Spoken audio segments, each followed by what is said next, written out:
Welcome to the online class of Avian Pierre College.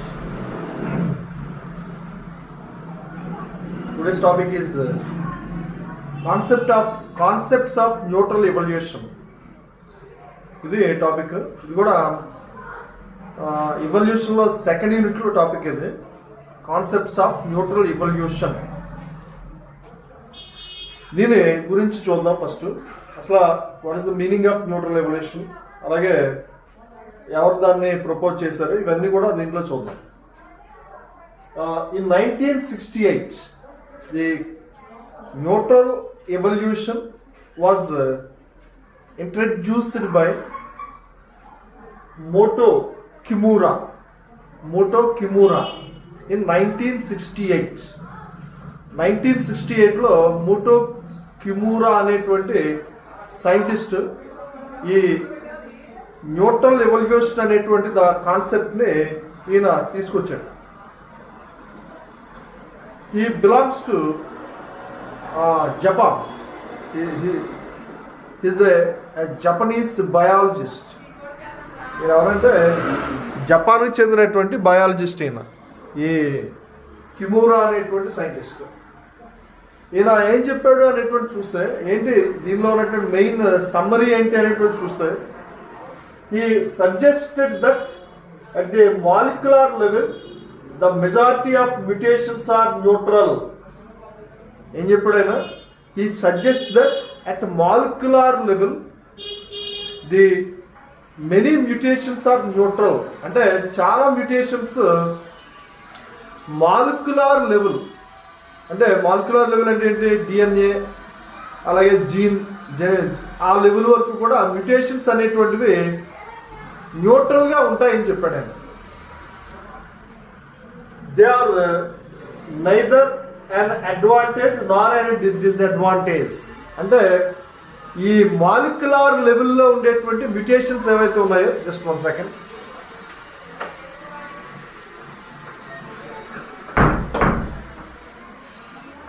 ఆ molecular లెవెల్లో ఉండేటువంటి mutations ఏవైతే ఉన్నాయో అవి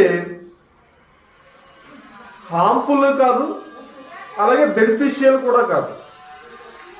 అలాగా ఆ ఏవైతే మ్యూటేషన్స్ హార్మ్ఫుల్గా కాకుండా బెనిఫిషియల్గా కాకుండా రెండింటికి మధ్యన అంటే న్యూట్రల్గా ఉన్నాయో అలాంటి మ్యూటేషన్స్ నెక్స్ట్ జనరేషన్కి ఏవైతే ఇన్హెరిట్ అవుతూ ఉంటాయో దానివల్ల ఎవల్యూషన్ అనేటువంటిది జరుగుతుంది అనేటువంటిది ఈ కిమూరా చెప్పినటువంటి అంశం. అది దాన్నే న్యూట్రల్ ఎవల్యూషన్, దీన్ని న్యూట్రల్ మ్యూటేషన్స్ అని కూడా అనొచ్చు.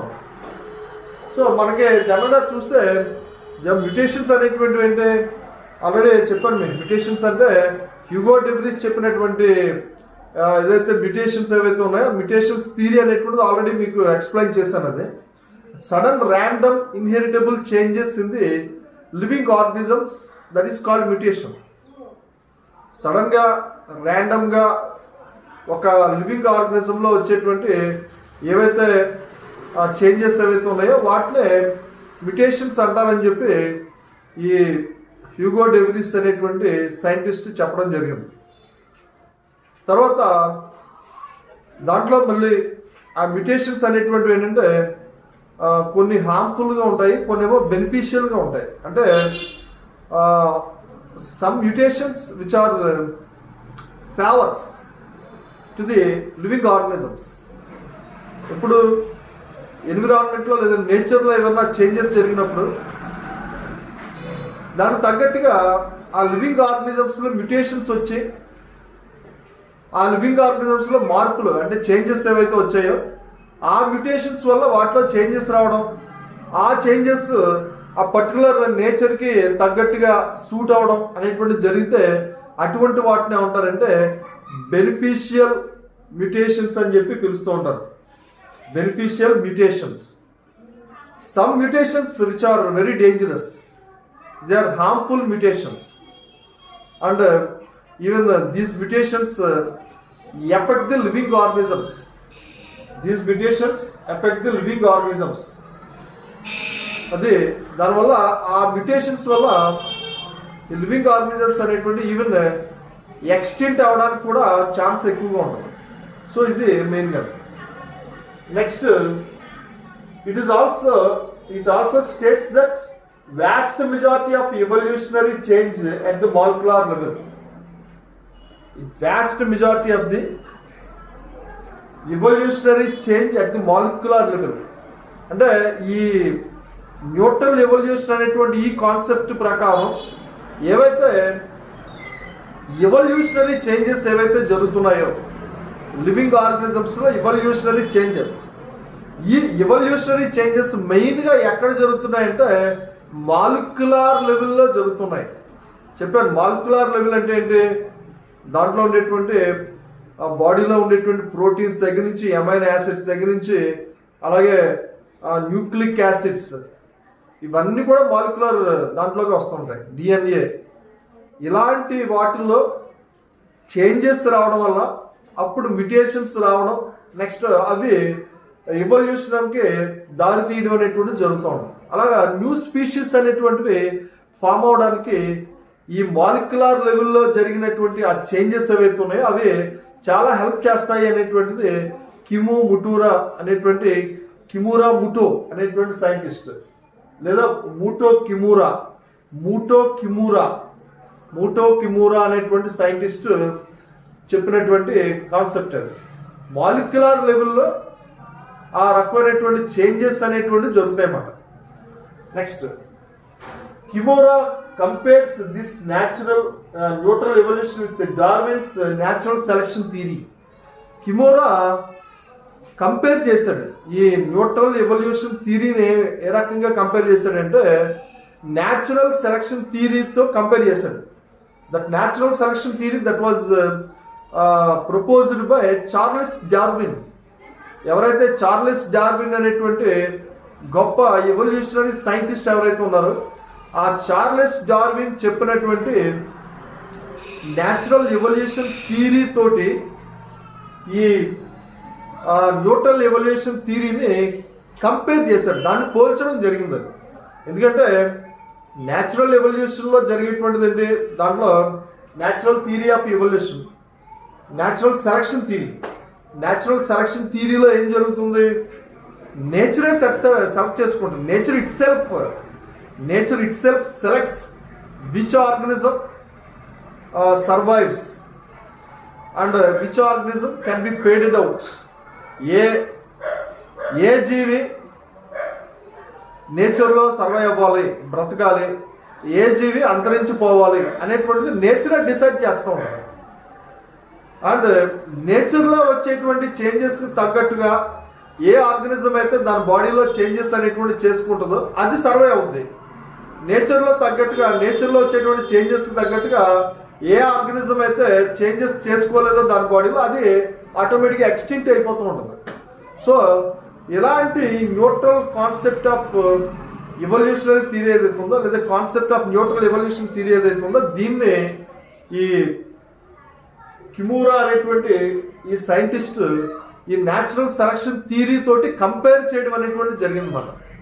దీంట్లో కూడా అంతే కదా, న్యూట్రల్ ఎవల్యూషన్ థియరీలో ఏంటి, మ్యుటేషన్స్ వస్తూ ఉంటాయి. ఆ మ్యుటేషన్స్ అనేవి మాలిక్యులర్ లెవెల్లో జరుగుతూ ఉంటాయి. అవి బెనిఫిషియల్ కాదు, తర్వాత ఈ హార్మ్ఫుల్ కాదు, అలా తటస్థంగా ఉంటాయి, కానీ కొన్నిసార్లు ఎవల్యూషన్కి హెల్ప్ చేస్తూ ఉంటాయి. సో అది దీంట్లో main. Next, most of the mutations are deleterious. దీనిలో ముఖ్యమైనటువంటి అంశం ఏంటంటే most of the mutations are deleterious. చాలా రకాలైనటువంటి మ్యుటేషన్స్ ఏంటంటే డిలిటీరియస్. డిలీషన్ అంటే ఏంటి, పోవడం జరుగుతూ ఉంటుంది, కోల్పోవడం. డిలీషన్స్ అయిపోతుంది. డిలిటీరియస్ అంటే చాలా మ్యుటేషన్స్ పోతూ ఉంటాయి. మ్యుటేషన్స్ వచ్చాక ఆ మ్యుటేషన్స్ వాళ్ళ బాడీలోనే అంతమైపోవచ్చు. అవి నెక్స్ట్ జనరేషన్కి వెళ్ళాలి అనేటువంటిది కొన్నిట్లో జరుగుతూ ఉంటుంది, కొన్నిసార్లు జరగదు. అందుకనే most of the mutations are deleterious. Next, mutations that are not deleterious are neutral rather than beneficial. ఏవైతే మ్యుటేషన్స్ అనేటువంటివి డిలీటీరియస్ అవ్వలేదో, అంటే డిలీట్ అవ్వలేదో, ఆ మ్యుటేషన్స్ అనేటువంటివి మెయిన్గా న్యూట్రల్ గా ఉంటాయి. అంటే రాదర్ దాన్ బెనిఫిషియల్. ఆ మ్యుటేషన్స్ అనేటువంటి ఉపయోగపడకుండా అంటే ఆర్గానిజమ్స్కి యూజ్ అవ్వకుండా న్యూట్రల్గా ఉండిపోయి ఆ యానిమల్స్లో అలాగా ఎవల్యూషన్కి హెల్ప్ చేయడం అనేటువంటి జరుగుతూ ఉంటుంది. సో దాన్ని next according to the Kimora when one compares the genomes of the existing species, according to Kimura, one compares the genome of existing species, vast majority of molecular differences. అంటే మన ఒక యానిమల్ని ఇంకొక యానిమల్ని తీసుకుని ప్రజెంట్ సర్వైవ్ అవుతున్నటువంటి animals, ఆ యానిమల్లోని ఈ యానిమల్లో ఉండేటువంటి ఆ జీనోమ్ అంటే తెలుసు కదా, gene level, molecular level, DNA, ఇవన్నిటిని కంపేర్ చేసుకుంటే వాటిలో మెయిన్గా డిఫరెన్స్ అనేటువంటిది ఎక్కడ ఉంటుందంటే మాలిక్యులర్ లెవెల్లో డిఫరెన్స్ ఉంటుంది. ఈ రెండింటికి కూడా ఆ యానిమల్కి ఈ యానిమల్కి ఒకే పోలిక ఉండొచ్చు, రెండింటికి కూడా ఒకే సిమిలారిటీస్ ఉండొచ్చు చూడడానికి, బయట నుంచి ఎక్స్టర్నల్ క్యారెక్టర్స్ బయట నుంచి చూడడానికి ఒకే రకంగా ఉండొచ్చాయి. కానీ వాటి బాడీలో మనం డీప్గా ట్రావెల్ చేసి డీప్గా చూస్తే వాటి రెండిట్లో కూడా మాలిక్యులర్ లెవెల్లో మాత్రం డిఫరెన్స్ అనేటువంటి తప్పకుండా ఉంటుంది. ఈవెన్ ట్విన్స్ అయినా చూడండి, మనం ట్విన్స్, ఐడెంటికల్ ట్విన్స్ ఉంటారు, ఒకేసారి బర్న్ అవుతుంటారు. ఆ ఐడెంటికల్ ట్విన్స్ బయటకు వచ్చిన తర్వాత వాళ్ళిద్దరూ ఒకేలాగా ఉంటారు సిమిలర్గా, బట్ వాళ్ళిద్దరిని కూడా మాలిక్యులర్ లెవెల్లో కంపేర్ చేస్తే మాత్రం ఇద్దరికి కూడా కొన్ని డిఫరెన్సెస్ అనేటువంటివి ఆ మాలిక్యులర్ లెవెల్లో ఉండడానికి అవకాశం ఉంటుంది. సో అది దాంట్లో మెయిన్గా. Next Freese Yoshida suggest that the neutral mutations are wide spreads.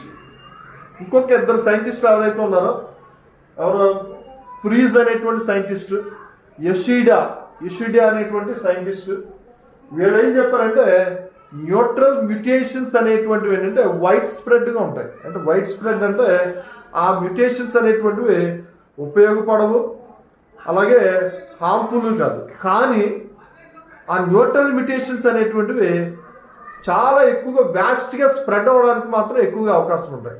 అంటే నెక్స్ట్ జనరేషన్కి వెళ్ళడానికి మాత్రం ఎక్కువగా అవకాశం ఉంటుంది. So this is the concept of neutral evolution. ఇది న్యూట్రల్ ఎవల్యూషన్ ఉండేటువంటి ముఖ్యమైనటువంటి కాన్సెప్ట్.